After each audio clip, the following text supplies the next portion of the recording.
গাছে গাছে ছেয়ে গেছে মুকুল, আর এতে ঝাঁক বেঁধে মধু সংগ্রহ করতে ব্যস্ত মৌমাছিরা। মধুমাস গ্রীষ্মের সুস্বাদু রসালো ফল লিচু।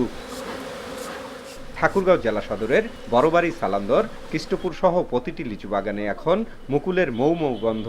আর এতেই গাছের এক ডাল থেকে অন্য ডালে দল বেঁধে উড়ু উড়ি করছে মৌমাছি।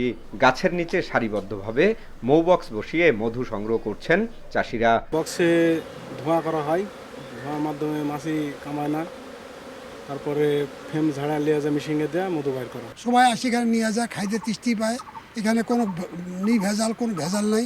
এই মধ্যে খাঁটি পাওয়া যায়, এই জন্য আমরা এখানে কিনতে আসি। এখানে দামও কম, 400 টাকা কেজি, বাজারে দাম বেশি। এই ঈদে দেশ জুড়ে কেনাকাটার ফুর্তি হবে শুধু বিকাশে, সাথে ডিসকাউন্ট কুপন, ইনস্ট্যান্ট ক্যাশব্যাক। বাগান মালিকরা বলছেন, মধু আহরণের ফলে একদিকে যেমন পরাগায়নের মাধ্যমে ফলন বৃদ্ধি হয়, তেমনি মধু চাষ করে বাড়তি লাভবান হচ্ছেন। বেশিরভাগ আমরা লাভবান হই যে তাদের জন্য আমাদের ফলন খুব বেশি, পরাগায়নের কারণে আমাদের ফলন খুব বেশি হয়। কৃষি বিভাগের তথ্য মতে ছোট বড় প্রায় 700 লিচু বাগানে চলছে মৌ চাষ। এতে একদিকে যেমন পরাগায়নের মাধ্যমে বাড়ছে ফলন, পাশাপাশি মধু চাষের মাধ্যমে হচ্ছে কর্মসংস্থান। আমরাও কিন্তু আমাদের একটি প্রজেক্টের আওতায় এই জেলায় প্রায় খুবই উন্নত মানের কিছু মৌবক্স কিন্তু সরবরাহ করেছি, প্রায় 50টি।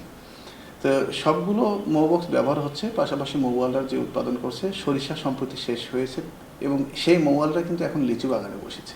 কৃষি সম্প্রসারণ অধিদপ্তরের তথ্য মতে এবছর জেলায় 1685 মেট্রিক টন লিচু উৎপাদনের লক্ষ্যমাত্রা ধরা হয়েছে। জিয়াউর রহমান বকুল, সময় সংবাদ, ঠাকুরগাঁও।